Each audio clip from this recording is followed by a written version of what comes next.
Namaste, bonjour. Before we begin, I'd like you to do a little exercise with me. I promise you it's going to be a very quick one. Close your eyes, take a deep breath, and think about a moment when you were really sad, when you felt dejected. Just close your eyes, think.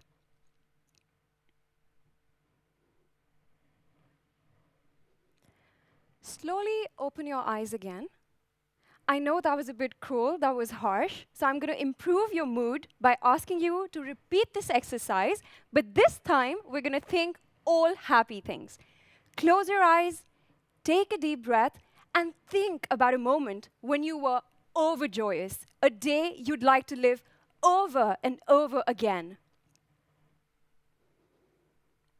I assure you, there's a very good reason why we're doing these exercises, so just bear with me. Open your eyes. I want you to now reflect on these two or several memories that popped in your head. Were you the hero of these memories? Were your emotions a direct result of your own actions? Or was there somebody else involved? Somebody else who made you feel the way you felt? In case it was all you, bravo, my friend. You have the key to a successful and happy life. However, if there's even a slightest chance that there was somebody else who influenced your emotions or your experiences, then sit tight and stick till the end, because I'm sure you're going to enjoy what I have to say to you. Who can tell me what's on the screen right now? Anybody? It's a phoenix, that's right. And what are the characteristics of a phoenix? What is a phoenix known for? It rises from its own ashes. You're probably thinking right now, why is she talking about this extraordinary bird? Well, the question's going to get answered in the next 10 minutes of us being together. We've talked about this amazing bird. We've done these reflection exercises.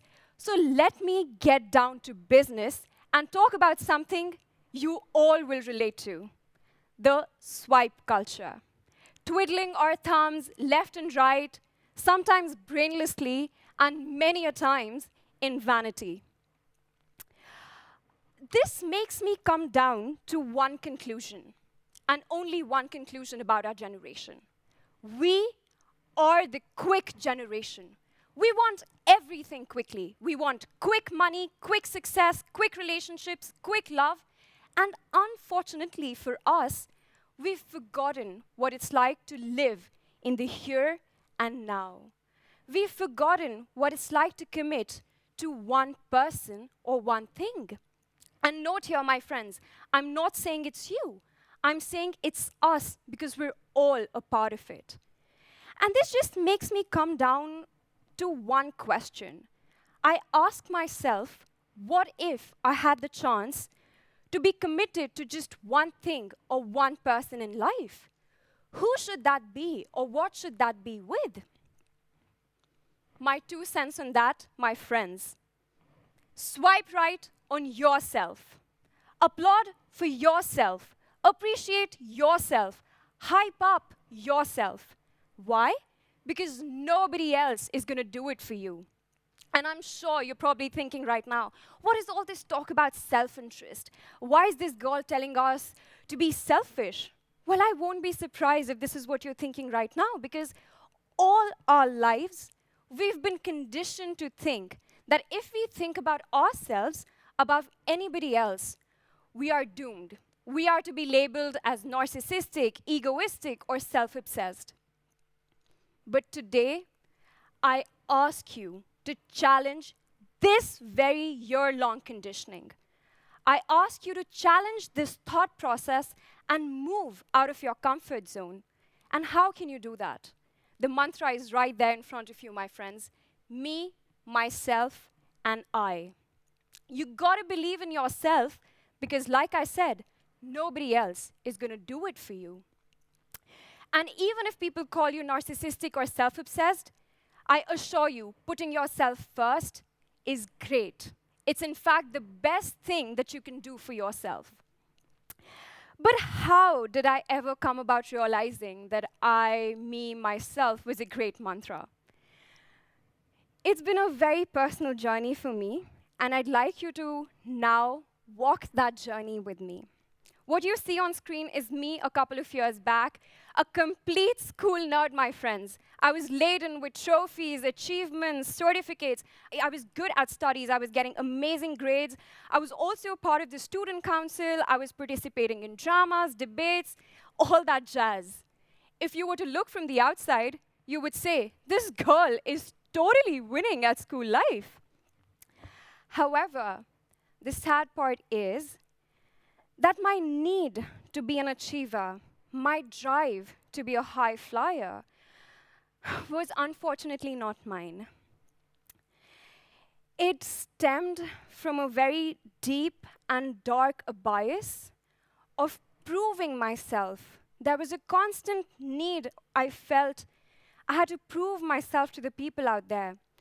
And it began with a lot of insecurities that had been drilled in my head when I was only a child, and by none other than the people who surrounded me. You see, when I was barely a toddler, a relative of mine quipped to my parents that you'd never be able to step out in the world unashamed with a daughter who looks like that. I wasn't born with fair skin, or as they say in my country, blessed with fair skin. An apparent qualification you need to prove your worth or to achieve anything in life, and the lack of which was supposed to be the doom of my beautiful family and I. Whatever followed in the years ahead of that was a constant reminder for me that only fair is lovely, and I was not fair enough to achieve things that I rightfully deserved. On many occasions as a child, I was thrown out of competitions. I was not given roles in dramas and plays. Opportunities were snatched away from me. Why? Only because I did not fit in the box of ideal beauty standards. And trust me, there were lots of people around me who would comment on how I could improve my skin tone. If only I improved my skin color, I would achieve so many things. And the more it happened with me, the angrier I got. The angrier I got and worked hard to prove myself to these people that I was so much more than just what I look like. There was so much more to me than just what's visible on the outside. It was only years later, my friends, I realized how toxic it all was. My actions were stemmed out of a reaction to the thoughts and opinions of other people. I had developed myself in a way which was based on judgments, biases, taunts, and jibes of other people. Had the life I'd been living then truly mine? And the question haunted me. I'm sorry I'm a bit overwhelmed right now, because this is the first time I'm confronting the ghost of my past publicly. But what happened, ironically, that helped me was joining fashion school. You would say, what a risky decision for a girl who all her life had associated her worth to be related to her looks, right?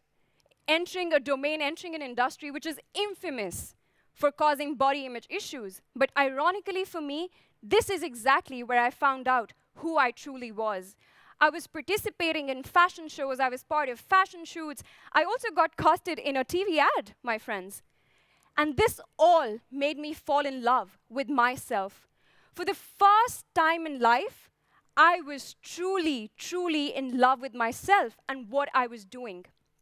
I was being me, and not the me the society wanted me to be, but who I truly was. I went on to experience the immense joy and poise that came with walking the ramp, and it just liberated me in a sense which I had never expected it to. But you'll probably be questioning right now, is the ticket to confidence entering a fashion school? Well, no, my friends. In fashion school, I had 3 important realizations. The first one being, my parents were least bothered by what the world said, or that one remark that relative had said that they'd be ashamed of me. They were anything but ashamed of me, for they supported me in every action I ever took. Be it modeling, be it the unconventional decision of going to fashion school, be it traveling abroad. They had my back. And I have to take a moment here to say, it's an unusually rare blessing for a girl who comes from a typical Indian household. The second realization, a very important one. All the insecurities I'd ever felt in life were never even mine to begin with. All the taunts, jibes, they all began and belonged to those who had spoken them or acted on them. And it was not my responsibility to carry them or to fix them or to prove them wrong. And the third most important one being, the sole responsibility of how I feel about myself lies on my shoulders and not on somebody else's. And these were the three realizations that finally made me fall in love with myself and made me understand how important it was for every one of us to be truly in love with ourselves. If you would have told the younger me that, Ananya, you would one day be in Paris working in the luxury, fashion, and beauty industry, I would have laughed at you and called it hogwash.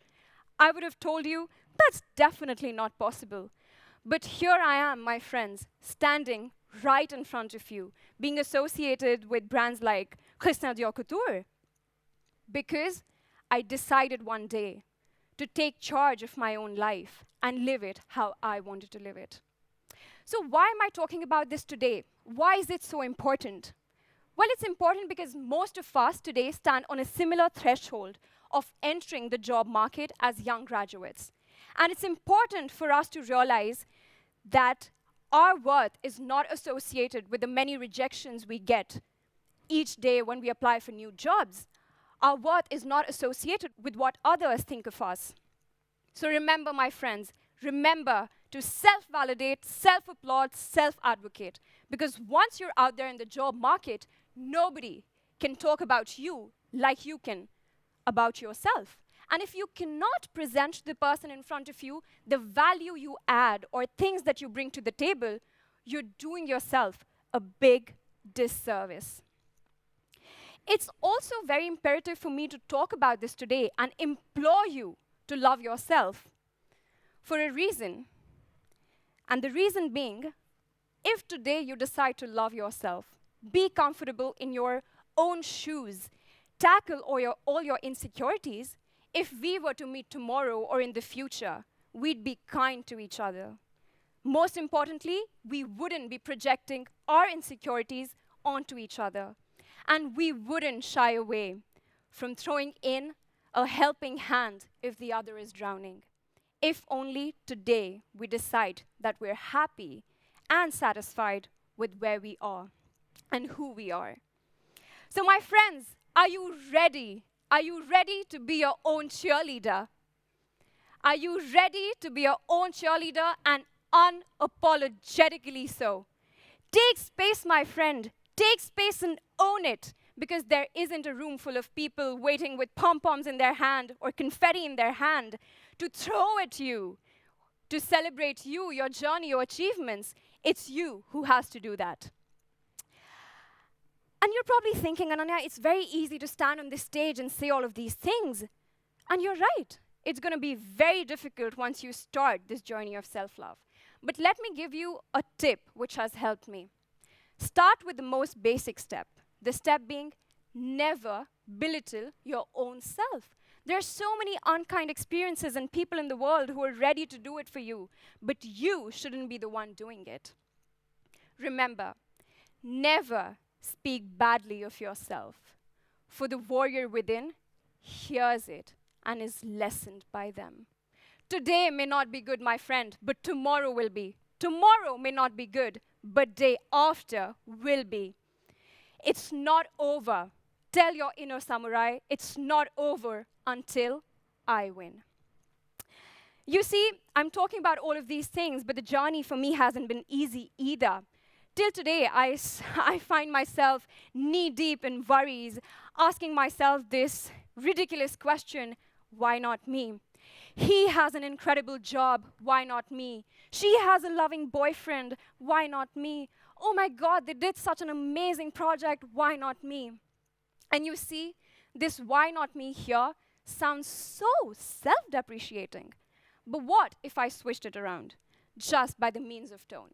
What if I said, he has an incredible job, why not me? She is in a loving relationship, why not me? If they can, then why not me? You see, in a matter of seconds, just by training my brain and mind to believe in myself, I've switched the whole situation around in my own favor. If I can, then you can, my friends. You remember the phoenix we talked about. It has an amazing lesson to give to all of us. We all fall, we all falter, we all fail. But it's about getting back up and heading and facing life head on by believing in ourselves, being that phoenix that rises from its own ashes. So as I leave you today, my friends, I really, really hope the next time you close your eyes to reflect on your emotions and experiences, you are the hero of your own story. Because remember, the true love story was, is, and will always be between you and only you.